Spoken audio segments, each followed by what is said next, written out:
All right, time is running out. This is a red alert. Let's get to it. Leaked classified documents from Germany reveal that world leaders are now preparing for Russia to launch World War III. They would expand the war on Ukraine by attacking NATO countries next year. Next year, there's a timetable here. Member of the House Armed Services Committee, Congressman Pat Fallon, is with me. It does sound like these documents reveal a timetable for a Russian attack. What more do we know about this? Well, I'll tell you what the guy in a suit on the mainstream media wants you to know about this, and then I'm going to tell you what's really going on. Here's the gist of it, and I'm going to go into greater depth throughout the course of this video, so please stick around. I'm going to share perspective you won't hear anywhere else. I guarantee you that much. Now, what they want us to believe is that the Russians are going to start World War III.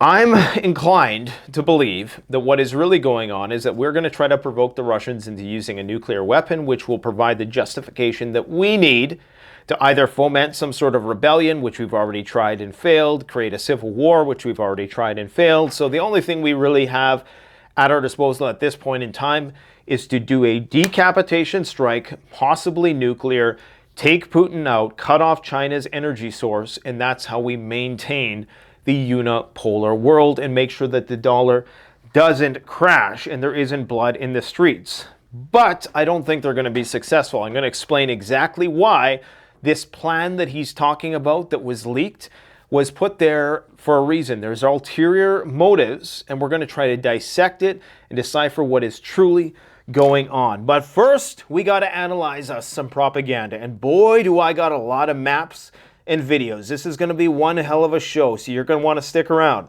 I guarantee you, a lot of people are just going to come on and they're going to talk about day X and they're going to read the story, but they're not going to really try to break it down. Let's see what the UK Ministry of Defense has to say about life and stuff. In 2024, Britain stands at a turning point in our history. You're seeing the proof every day. The world has become acutely dangerous. Yes, it's totally collapsing. He's right. All around us, our enemies are preparing. And we are just seeing the start of the... And we are not. What are we doing? We're still stigmatizing preppers. Tragic consequences. From Ukraine to the Middle East, the South China Sea to North Korea, South America to Africa. You see how they're trying to paint this as the Axis versus the Allies? Everybody's talking about World War III. Man, it feels good to be this early. That's not what she said. And new theaters from cyber to space warfare. All of which could have a disastrous impact at home. How we respond will define our future.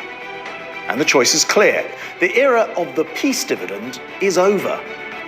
Okay, so if you don't know what the peace dividend is, I believe that was a post-Soviet, post-Cold War phrase that signifies the fact that countries after the Cold War no longer had to allocate large portions of their government budgets towards the military because, of course, the Cold War was over. So we didn't have to spend all this money on tanks and the military, and those hundreds of billions of dollars could go into social programs or just to fatten the fat cats and make the elites richer than they could possibly imagine, right? That's really what happened.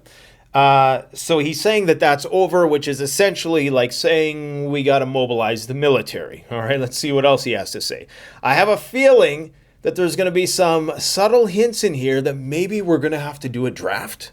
And now, just like our enemies, we must plan and invest for an era of confrontation. Because the very best way to prevent war is to start war.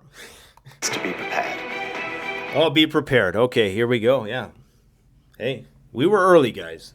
And in the face of these many threats, too often people count Britain out. Well, they are wrong. Britain can change the course of history.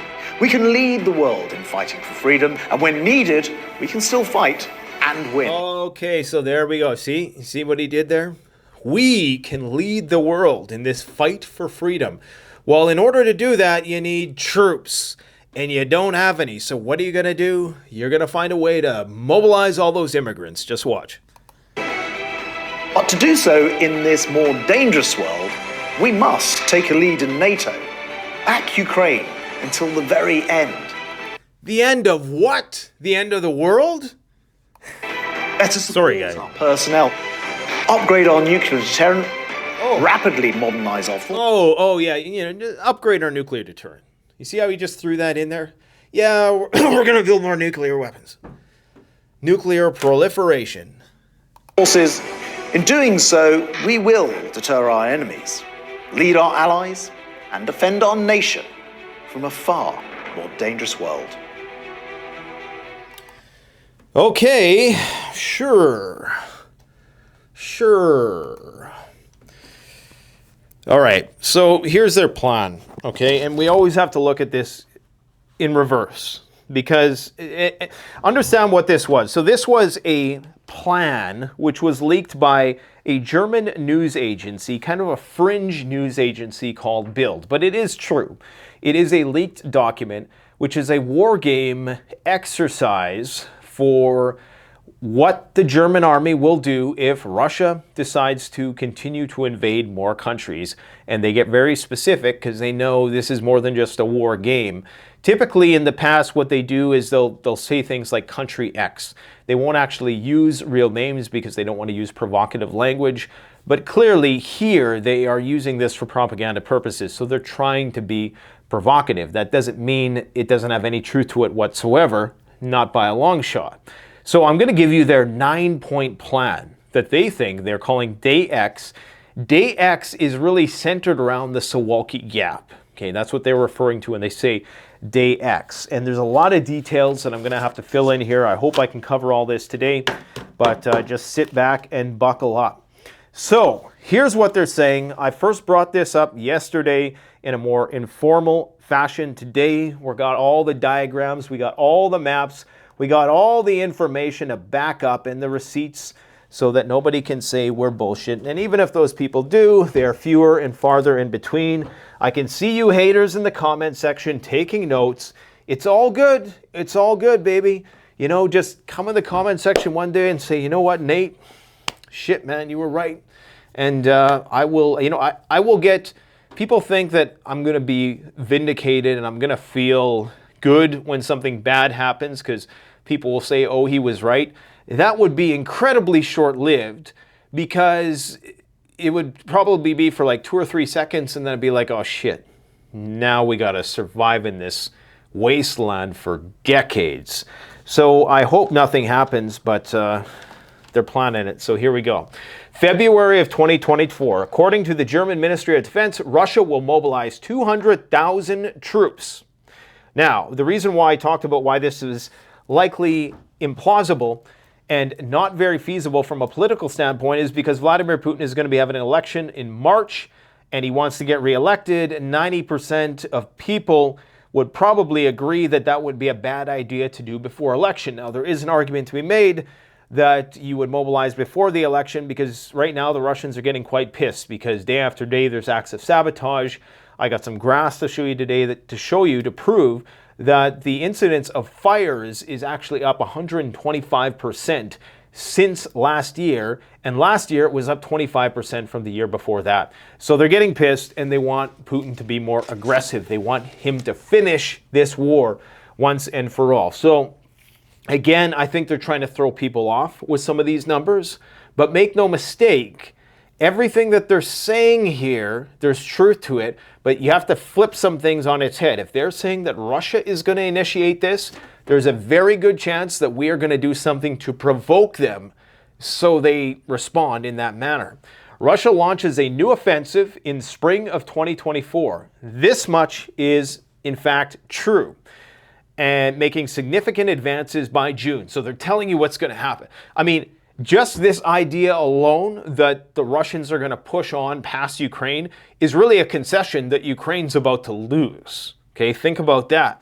Anyways, this is the plan that a lot of people are floating around the internet. Now, this is just a map with a few arrows pointing over the dividing lines here, but it gives you an idea. They're planning some sort of paratrooper blitzkrieg maneuver where they're going to go over with thousands of guys, and I'm sure there's going to be hundreds of helicopters that get shot down in the process. And this is going to be a big arrow maneuver. And according to the Russian Ministry of Defense, they haven't denied this. In fact, I'll tell you what they've had to say.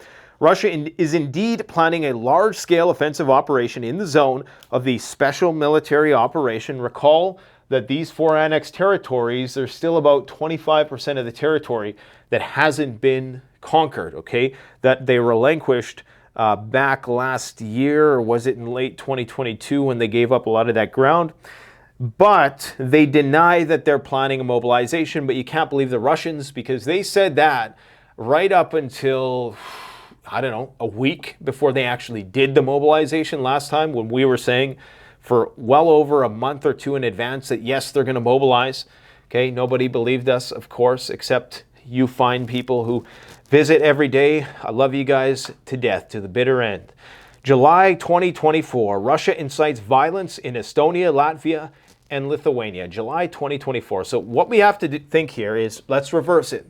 What are they going to do in Latvia, Estonia, and Lithuania? Well, the Russophobia there is off the charts. Okay, did I just do a salute? That was, somebody's going to take that out of context. It's off the charts, okay?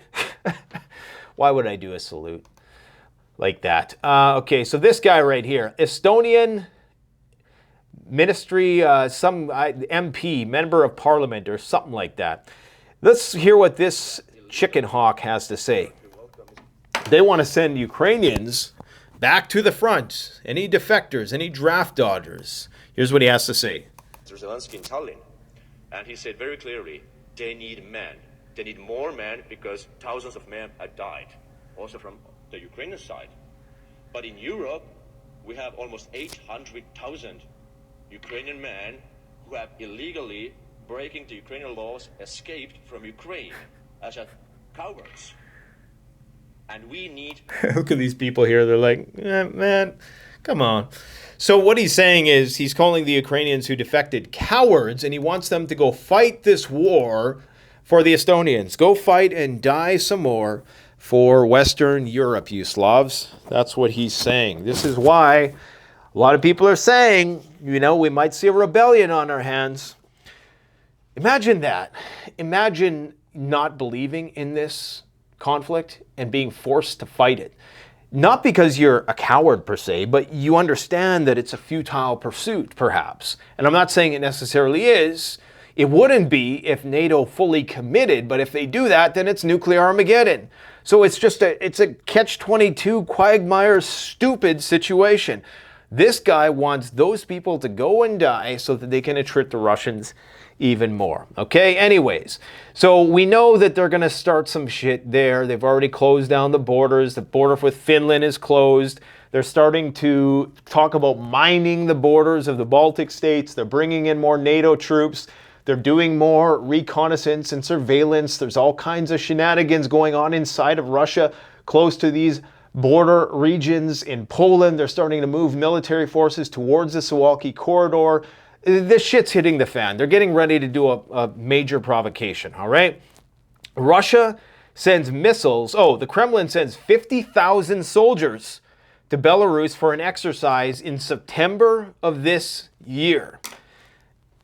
The worst case estimates, before I go any further, are that we're going to be going to war, full-scale, World War III, nuclear Armageddon, in 3 to 5 years. Now, that might seem like a long time. That ain't a long time. 2020, that's as far from now. Here, let's put it in perspective. We are as far from nuclear Armageddon as we are from the start of the pandemic. Okay? That wasn't too long ago. To put it in perspective, that's how much time, that's like on the most conservative of timelines. That's how much time you have to get everything on lockdown before this happens. 50,000 soldiers to Belarus for an exercise. It ain't going to be no exercise. Here's what's going on in Belarus. New doctrine in Russia, ally Belarus, for the first time provides using nuclear weapons. Look at this guy's face. Does that look like a man who is a little concerned? I think so. Belarusian defense minister is petrified because he knows what's coming. And so does Lukashenko. They've revamped their doctrine because now they have nuclear weapons. I'm telling you guys, these guys think years ahead on both sides. Remember, I talked about this speech that he gave a few days ago to the consternation of a very anxious audience. He addressed them and notified them that it's going to be a very, very difficult year and that decisions are going to be made. And I can't remember the specifics of what he said. There's going to be a lot of turmoil because we're going into a multipolar world. The Americans don't want that. They want to rule the whole world as they did after the collapse of the Soviet Union. Yada, yada, yada, yada, yada. And everybody is frickin' terrified. I can tell you, I've watched a lot of Lukashenko presentations, not because I'm a fan or anything, but in this one in particular, he just looks very, very nervous, okay? He looks like he knows that some shit is about to hit the fan. And you guys, really, I mean, I'm not really talking to you guys because YouTube has us in this echo chamber where we can't seem to grow. And because they know that we would grow immensely if we actually got put out there by the algorithm, because there's very few channels that blend this sort of daily off-the-cuff commentary with high production content. It just isn't being done. So anyways, getting back to this, Russia is sending missiles to Kaliningrad in October of 2024. Well, of course, they already have missiles in Kaliningrad. If you don't know what Kaliningrad is, it is right here. We've talked about it a lot, the Suwalki corridor. It's the Russian exclave.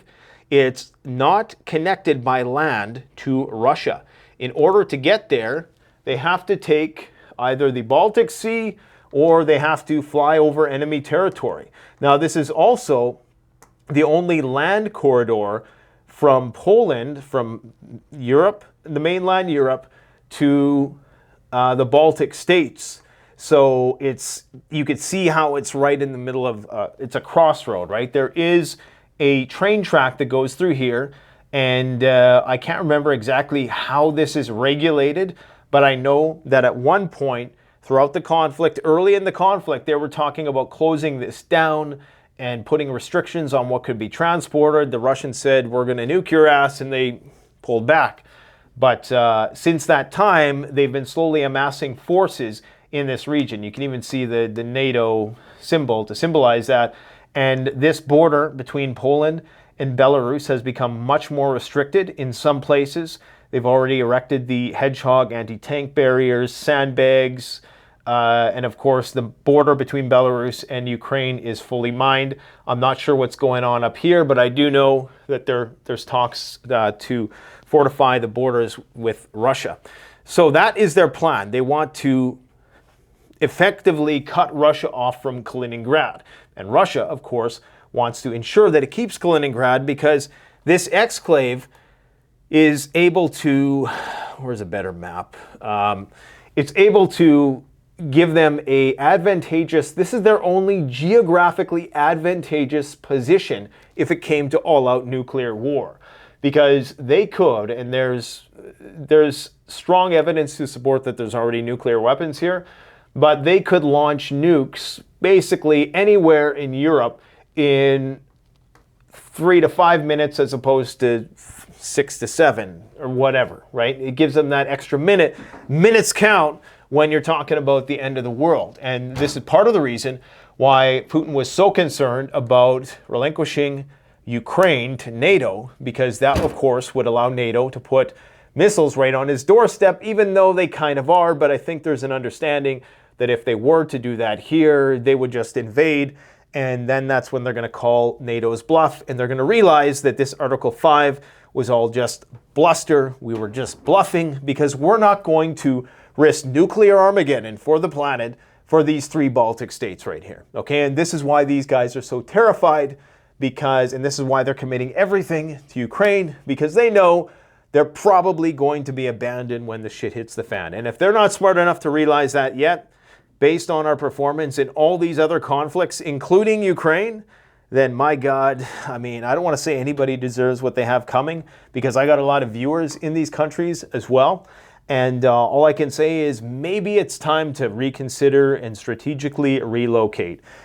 I would not call somebody a coward for doing that, because if your country is run by corrupt officials and you don't necessarily align with those officials and they are taking you towards a conflict which is unwinnable, why would you have to endure that?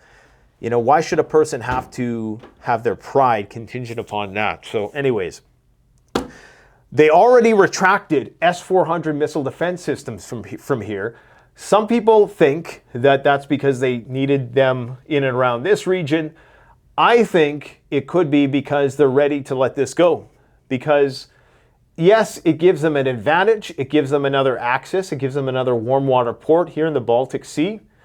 But I don't think it is absolutely necessary for their survival, especially if they have this full access to the Black Sea, which they don't, because now they've been kind of pushed back. And anyways, complicated situation.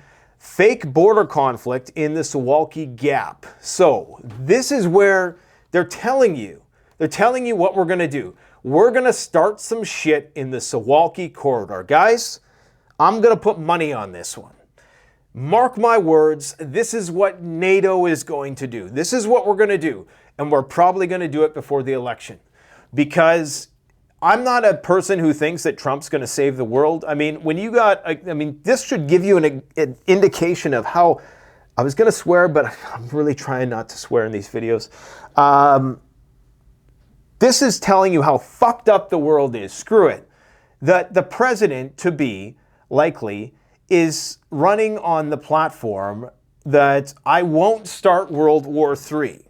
Isn't that crazy? That this is one of your primary talking points.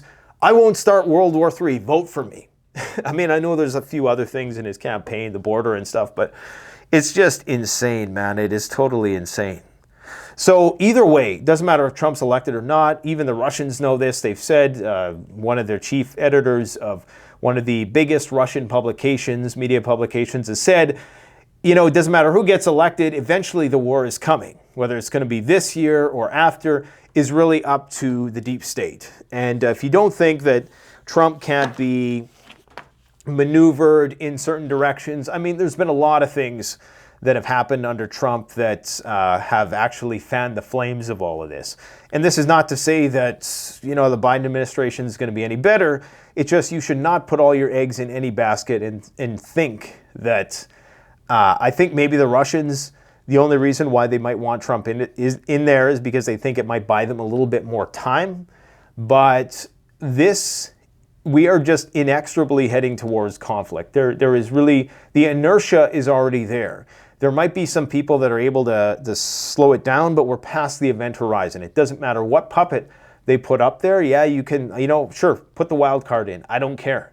But it's not going to really change the fate of the situation, because the fate is baked into the macroeconomics of what's going on in the world. Economic contraction, multipolarity necessitates conflict, or one side becoming so overwhelmingly dominant that the other side capitulates, which is kind of what happened when the Soviet Union collapsed.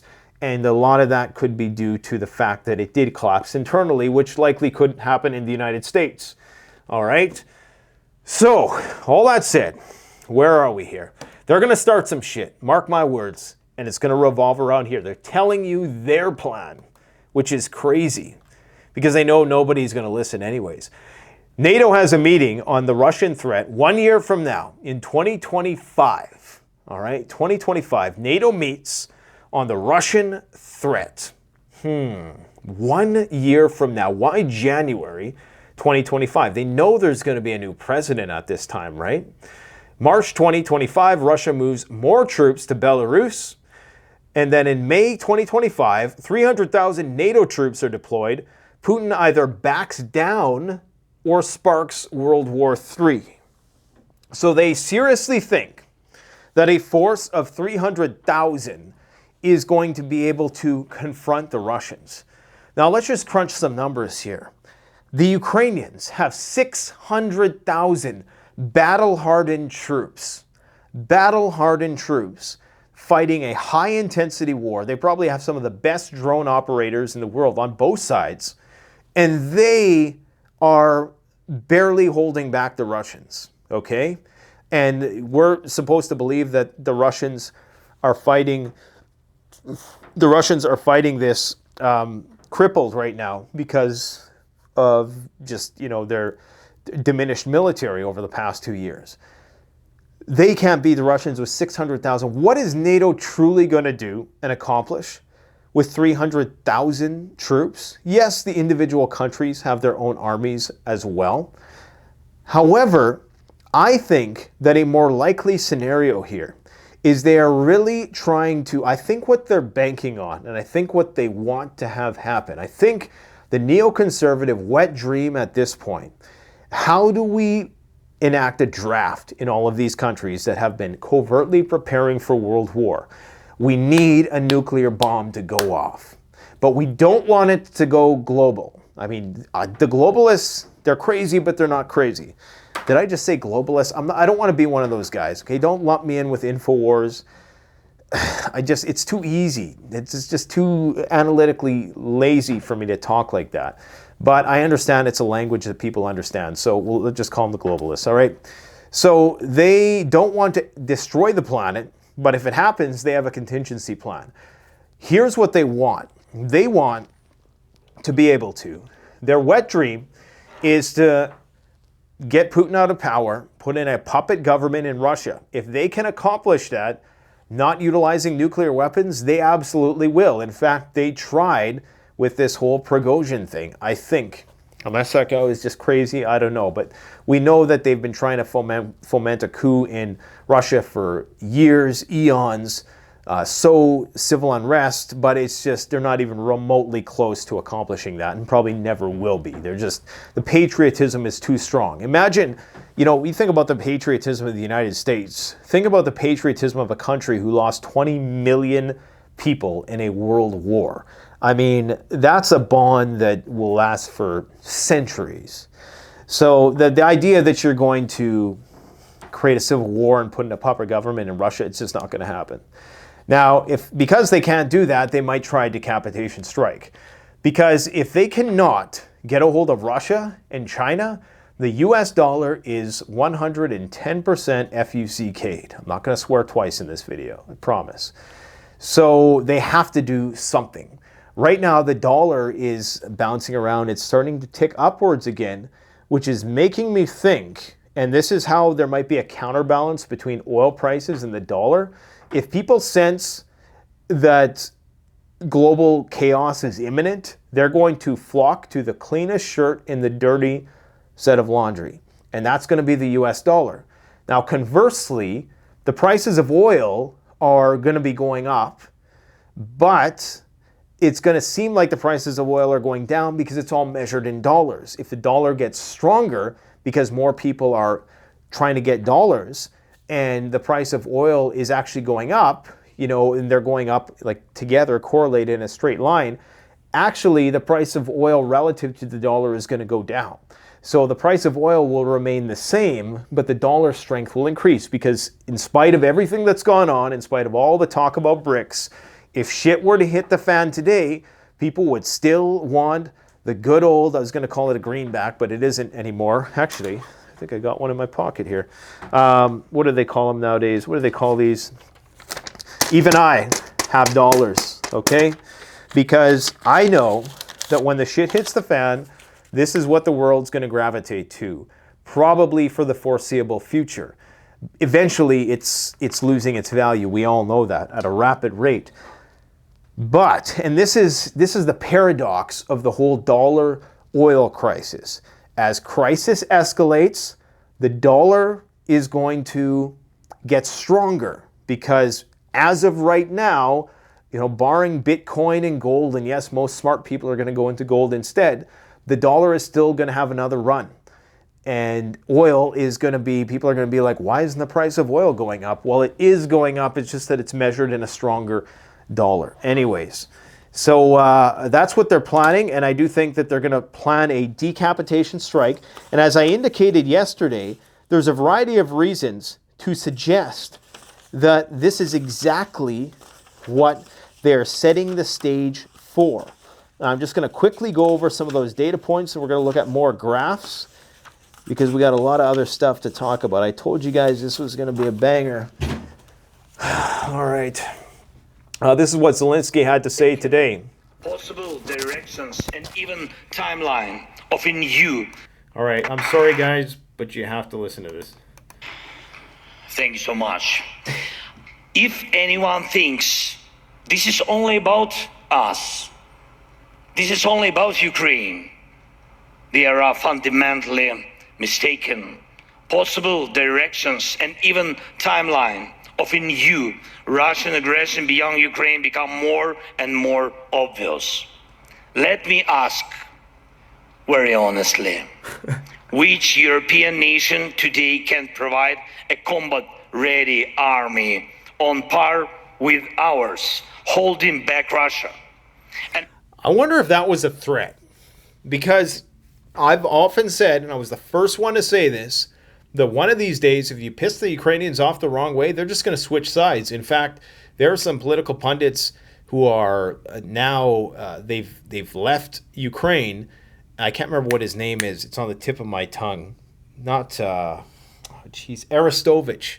Arestovich, he always talks about how eventually the Ukrainians are going to turn against NATO. And if that were to happen, that would be NATO's worst nightmare. This is why they're not giving them all the stuff yet, because they want to be sure that they're locked in. And maybe they're waiting to give them the goodies once some coalitional force that's outside of NATO goes in there to ensure that it's not going to fall into the wrong hands. how many men and women are your nation ready to send to defend another state, another nation? And if one must fight against Putin together in the years ahead, isn't it better to put an end to him and his war strategy now, while our brave men and women are already doing it? Let us die for you. Give us money, we die. We don't care about our lives. Look, I know there's a lot of patriotic Ukrainians, but I think a lot of people are just tired of this. I'm tired of seeing Ukrainians die for this war. Like, it's just, and I tweet about it all the time, about how, you get these guys who they're just held to a different standard than the rest of the world. It's not fair. And this is not just a simple cut and dry situation. This is not like, oh, one day Mexico decided to invade the United States. There's a history here, it's complicated, and if you're just looking at it on the surface and you're only believing what the legacy media is telling you, you're only perceiving the tip of the iceberg with respect to what is going on. You probably should know that uranium has soared in price, and this is the price right now. And the reason for that, they're saying it's because, well, everybody's stockpiling because, see, the thing is, the nuclear power plants haven't been built yet. So, like all of these nuclear projects, right? So why is the price of uranium skyrocketing as it is? Well, is it because there's covert nuclear proliferation going on? Now that you have multiple nuclear states, and uranium it's not like there's infinite amounts of uranium. And this is the problem with people saying, oh, we're just going to switch to nuclear and that's going to solve all of our energy problems. When we had Nate Hagens on, he made a point of mentioning that there is limits for uranium. Yes, there's still a lot of it, but in terms of the refinement and all of that, it also has a life. There's a limit, okay, is what I'm trying to say. But this is, I think, indicative that there is some covert nuclear proliferation going on. This is just a map indicating the higher than average amount of fires from January 1st, 2022 to December 2023. So 156 in the Moscow region alone, including oil factories like that one that wasn't an oil factory, but it was a big warehouse that we showed you the other day, miscellaneous factories, storage facilities, energy facilities, gas pipelines, logistics facilities, all throughout Russia. And of course, all of these fires are happening in the most densely populated regions. which are closest to Europe and most accessible by saboteurs. Did I already talk about that, dickhead? Yes, I did. This is a scene out of town in Moscow, or in and around the Moscow region tonight. Another transformer explodes. I don't know if this was a missile strike or what, but this is happening on a daily basis, and this is why a lot of Russian people don't have electricity. Before we get into talking about what's going on in Iran, for which there is a lot of stuff, I just want to make sure I concisely go over all of this stuff, okay? So you have NATO currently forward deploying a lot of forces. They got F-35s coming into the UK. The locals there are upset because there's all kinds of traffic, and it looks like they're moving around nuclear weapons, and the cops are pointing guns at people, like threatening them in the communities. I went over it all in yesterday's video. But basically, the United States is getting ready to park 50 F-35s inside UK. Now, this is all leading me to believe that all of these forces could potentially be used in a decapitation strike. Is there going to be nuclear retaliation? Is there going to be a dead hand plan executed? If you don't know what dead hand is a system that the Russians had that in such case of a decapitation strike, and we don't really know if it works, we don't know if it's an empty threat, because it's a great way to prevent a decapitation strike is to say you have a system in place that will work autonomously in such case that the government there in Russia was taken out. So the idea is, if the Russian government, if Vladimir Putin himself, and there was no one left to push the button would push itself automatically. The dead hand is a system in which it's kind of like, there was that show Lost, and there was a guy who he had to press a button like every 24 hours or else something would happen to him. I can't remember what it was, but it's similar to that. If there is no response or feedback into the system, it launches everything. It's something to that effect, okay? So they have some contingency plan that if certain criteria are not fulfilled, everything gets launched. Now, that's what they say.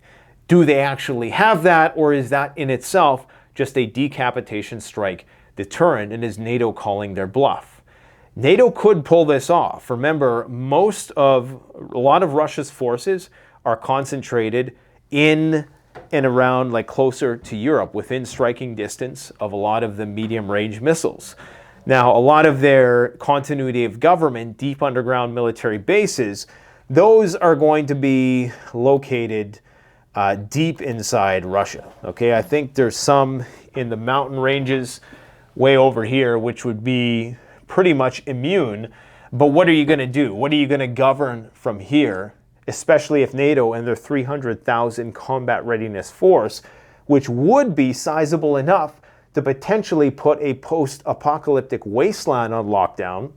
It would definitely not be able to, like as an occupying force, strictly occupying force, it could potentially be utilized, but not in a one-to-one fight against the Russians. It's virtually useless. Even as a deterrent, it is useless. Because if 600,000 Ukrainian troops isn't a deterrent for Putin, what are 300,000 troops going to do? Okay, especially if they run through these 600,000 Ukrainian troops. And quite frankly, a lot of those Ukrainian troops, they're so old that, who knows how long those numbers are going to be that high.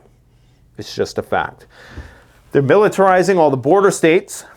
They have a lack of mobilization of conventional forces. Now, they're starting to alert their populations to the threat, which is the first step in the rollout of some sort of mandatory service, conscription. And on the topic of that, this story about Poland's mobilization absolutely cannot be understated. Let me see if I can find the actual document here. This is big. I mean, I can't believe, even on other social media platforms, they're not talking about this. From February 1st until April 30th, the Polish Armed Forces will be calling up a total of about 250,000 reservists who will have to show up at a local military recruitment center. We told you that yesterday. I'm going to go into a little bit more depth here today. Apart from the standard 18-year-olds who are bound by this procedure every year, this time around are also included all eligible persons that are up until now might not have been assigned up until the age of 60. All males, as well as those females that have any kind of medical qualifications or degrees, including veterinarians, will have to report. Now, once a mobilization is enacted, most reservists will have 6 hours to show up at their assigned military units. And what is different from the past years, they are now encouraged to bring their own toiletries, as well as at least 1 day's worth of food rations. Persons that are currently relieved of military duty are handicapped people, but this can be changed. And unfortunately, we actually seen one of these individuals in the trenches in Ukraine. If it is deemed that advancement in medicine makes it possible to sufficiently lower their, okay, so they're not talking about mentally, they're talking just in general, including mental illness, if it can lower their handicap. Currently, transsexuals are barred from serving in the Polish armed forces. Transfer of weapons to the front. I don't know if that's a PC term anymore, but I wonder what Sarah Ashton thinks about that one. Those of you who know. Okay, what else do we got going on here? Day X. Yeah, that's Day X. That's Day X, guys. Okay? In terms of what's happened in Iran, it cannot be understated what Iran has just done. People don't realize, I think our government is terrified of the Iranians. Now, the Iranians attacked inside Pakistan today. Pakistan, of course, is a nuclear-armed country. My immediate thought was, the first thing I thought when I heard this was, okay, they must have some kind of deal with the Pakistani government or some faction within the government, because they wouldn't just be doing this. They don't want to start a war with Pakistan, because of course Pakistan, the idea is that Pakistan and Saudi Arabia have this unspoken agreement that, hey, if you need nukes at any time, you got a lot of money, we need money, we'll sell you some nukes. Now, the same might be true with Iran. And there, of course, there's civil war issues in Pakistan. So there's those different warring factions. Nonetheless, I don't know how to put this in perspective, but these guys launched a ballistic missile 1,200 kilometers and hit the exact target. This is just a theoretical. They didn't actually hit Tel Aviv, but they're just showing this for perspective. This might have been part of the reason why they did it. They hit their targets dead center, okay? They hit exactly the target that they wanted to hit. These guys are not bullshitting around. People underestimate the capabilities of the Iranians, man. This is from 1,200 miles away. They were able to do this. Dead center. And we knew this last time because after Trump took out Soleimani, they did the exact same thing. And it was, bam, on center. This was hundreds of miles away.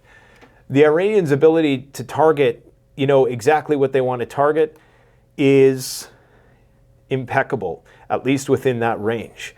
These are their deep underground military bunkers. I'm telling you guys, when all you have to do, when your sole preoccupation is trying to not be upended by your adversary and you got sanctions everywhere and it's just about existence, this is what you do all day. What do we do all day? Ask yourself, what do people in your city do all day? If you live in LA, don't answer that question, okay? But you know what I'm talking about. So they're going to become stronger. And of course, we just have this superiority complex where we just think that it's God-given, our technological superiority. The Russians have demonstrated that simple analog in a high-intensity war of attrition will beat the more superior technology that breaks down and needs too much maintenance. And I think the same thing is going to hold true when the discussion of Iran opens up. These are all the Houthi threats. The Houthis are lighting it up every single day. You don't even hear about it anymore. The reason why you don't hear about it anymore, people are saying, oh, we're weak. And look, there's nothing these guys want more than a war. If they haven't struck yet, it's because they haven't gotten all their playing pieces in position yet. They are waiting for a moment. Trust me, they are waiting, and they almost had it recently. And it's surprisingly, a couple troops have died, and there's likely been some injuries and casualties, I should say, in and around U.S. bases, a U.S. consulate, direct hit on a U.S. consulate, and we didn't say anything. And people are saying, oh, it's because we're weak. Guys, I'm telling you, there's nothing these guys want more than a war. Do not give them the reason that they need. Trust me, that we're waiting for. They're waiting for that buildup because they know there's going to be, still at this point in time, an overwhelming amount of naysayers that are going to not support a war. So what they have to do, let me check my time here. What they have to do is create more flashbulb events. You know, we got to have a ship sunk. That's historically how it's been done. The Lusitania, what was the other one in the Gulf of Tonkin thing? Okay, so this is what they need. They need a ship sunk, and it's got to be a big aero event. And once they have that, it's game on, and then you won't need to wish anymore. For those of you who are wishing for that, U.S. quietly deploys third carrier strike group to the West Pacific Theater.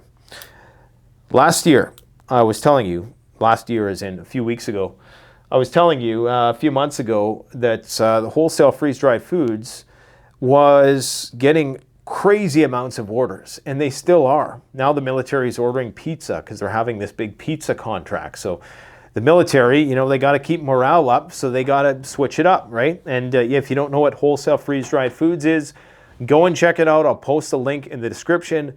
Right now, the best things you can be stocking up on are the core essentials, okay? Foods, whether if you're on a budget, you go down to the wholesale place. If you got a bit of money to spend, you go to wholesale freeze-dried foods. If you want to spice it up a little bit more, you can get stuff at CanadianPreparedness.com. Get your medicine from Jace Medical. You can get up to 800 prescription medications, easy peasy, okay? It's very embarrassing for some people, not all, going to your doctor and say, hey, I'm kind of preparing for the end of days or the end of world as we know it.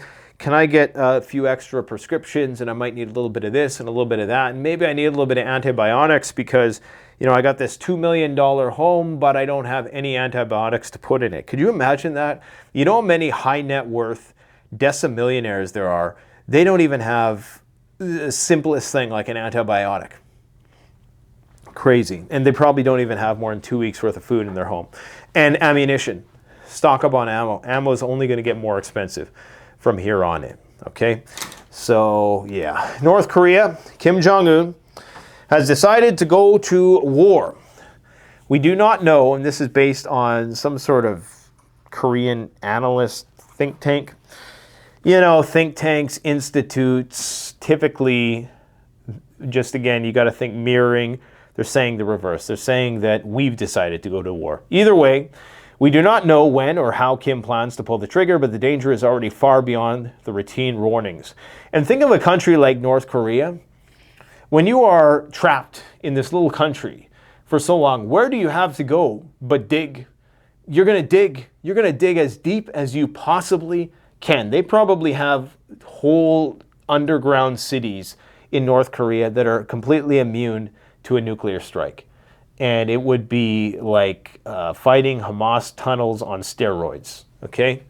So, anyways, that's all I got for you folks today, I think. Let me just quickly review my notes here. Yeah, man, it's crazy. It's crazy when you're so right, and there's still going to be those people, but I'm starting to think that all the resistance to preparedness now is just like mental illness. The tables have turned, and it's no longer that the people preparing are mentally ill. You're mentally ill if you're not preparing at this point in time. Like, not mentally ill in the sense that you should be certified to an institution, but mentally ill in the sense that you are employing defense mechanisms so you don't have to face reality. The leaders are now saying we're going to war. Mainstream media is saying that World War III is imminent. And there's still going to be people saying, well, I didn't get the memo. Whatever, man. All right, guys, I got to go.